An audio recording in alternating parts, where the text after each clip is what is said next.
भारत और वेस्टइंडीज के बीच 3 टी20 मैचों का ये तीसरा और आखिरी मैच था।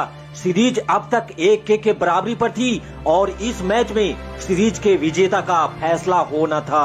वेस्ट इंडीज टीम उस दौर में टी20 की सबसे मजबूत टीम मानी जाती थी, क्योंकि क्रिस गेल, डैरल समी, पोलार्ड और आंद्रे फ्लेचर जैसे बड़े बड़े बिग हिटर वेस्ट इंडीज के टीम में मौजूद थे। वहीं भारतीय टीम की बात करें तो सचिन और सहवाग की खतरनाक जोड़ी इंजरी के कारण इस पूरे सीरीज से ही बाहर थी।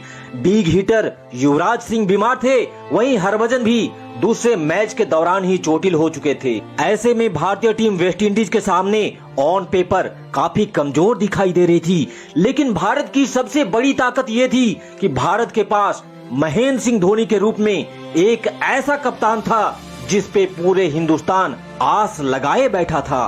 भारत ने टॉस जीतकर पहले गेंदबाजी करने का फैसला किया और वेस्टइंडीज को बल्लेबाजी के लिए आमंत्रित किया। वेस्टइंडीज की टीम ने भारत के इस आमंत्रण का भरपूर फायदा उठाया।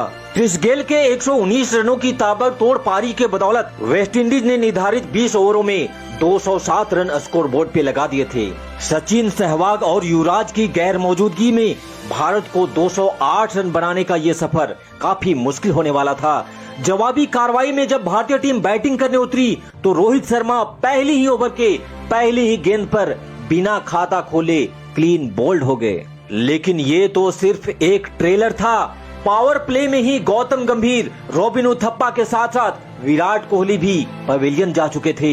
महज 30 रनों के स्कोर पर भारत के 4 विकेट गिर चुके थे, लेकिन फिर सुरेश रैना के साथ रविंद्र जडेजा भारतीय टीम की पारी को धीरे धीरे आगे बढ़ाना स्टार्ट कर देते हैं। लेकिन फिर 10वें ओवर में रविंद्र जडेजा भी महज 24 रन बनाकर रैना का साथ छोड़ पवेलियन की राह पकड़ लेते हैं। 10 ओवर का खेल समाप्त हो चुका था और भारत 5 विकेट खोकर 80 रन बना चुका था।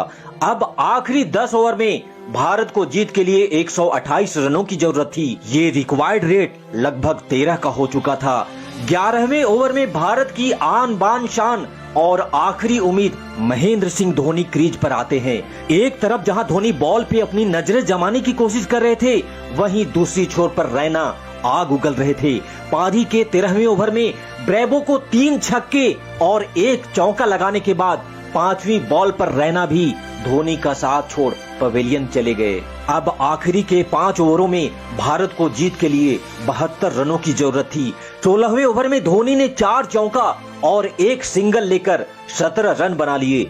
अब धोनी ज्यादा से ज्यादा बॉल खुद खेलना चाहते थे। हालांकि इरफान पठान भी बैटिंग कर सकते थे, लेकिन उनके बाद और बैटिंग करने वाला कोई नहीं था। इरफान पठान और धोनी ने मिलकर अगले 3 ओवरों में 30 रन जड़ दिए थे, जिसके कारण आखिरी ओवर में भारत को जीत के लिए 25 रनों की जरूरत थी, जो लगभग नामुमकिन था। लेकिन स्ट्राइक पे थे महेंद्र सिंह धोनी, जो नामुमकिन को मुमकिन बनाने में माहिर हैं। यही कारण था कि दबाव में ब्रेवो ने पहली गेंद नो बॉल डाल दी, जिस पे धोनी ने शानदार चौका जड़ दिया। अगली गेंद फ्री हिट थी, जिसे हेलीकॉप्टर शॉट के जरिए धोनी ने बॉल को स्टेडियम के बाहर भेज दिया। एक बॉल पे 10 रन बन चुके थे। अब भारत को आखिरी 5 गेंदों पे 15 रनों की जरूरत थी। इस एक बॉल पे धोनी ने भारत को मैच में वापस ला खड़ा किया था। एक तरफ जहां वेस्ट इंडीज के दर्शकों में सन्नाटा पसर चुका था, वहीं भारतीय खेमा धोनी धोनी के नारे से गूंज उठा था। अगली बॉल ब्रेवो ने सटीक यॉर्कर डाली, जिसने धोनी को बीट कर दिया। अब 4 गेंदों में 15 रन चाहिए थे। लोगों की हार्ट बीट काफी तेज होने लगी थी। तीसरी बॉल एक बार फिर से ब्रेवो ने यॉर्कर ही डाली, जिसपे धोनी ने 2 रन ले लिए। अब आखिरी 3 बॉल पे 13 रन, यानी कि तीनों चौका से भी अब काम नहीं होने वाला था। इसलिए उम्मीद बनाए रखने के लिए यहाँ 1 छक्का चाहिए ही चाहिए था। चौथी बॉल एक बार फिर से ब्रेवो ने यॉर्कर डाली, जिसे धोनी ने स्ट्रेट ड्राइव करके चौका के लिए भेज दिया। अब 2 बॉल में 9 रन चाहिए थे। 5वीं बॉल लेकर ब्रेवो आए। इस बार धोनी ने बॉल को फ्लिप किया। बॉल बस बाउंड्री लाइन से कुछ इंच पहले गिरी। एक समय के लिए लगा कि शायद ये छक्का है, लेकिन रिप्ले में देखने के बाद अंपायर ने इसे 4 रन घोषित किया।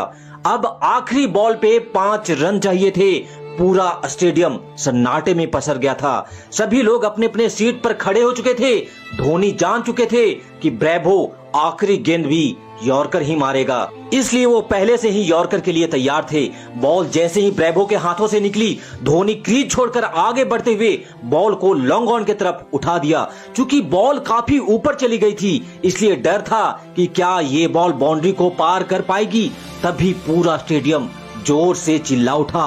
बॉल बाउंड्री के बाहर जा चुकी थी और भारत ये मैच वेस्टइंडीज के जबड़े से छीन चुका था।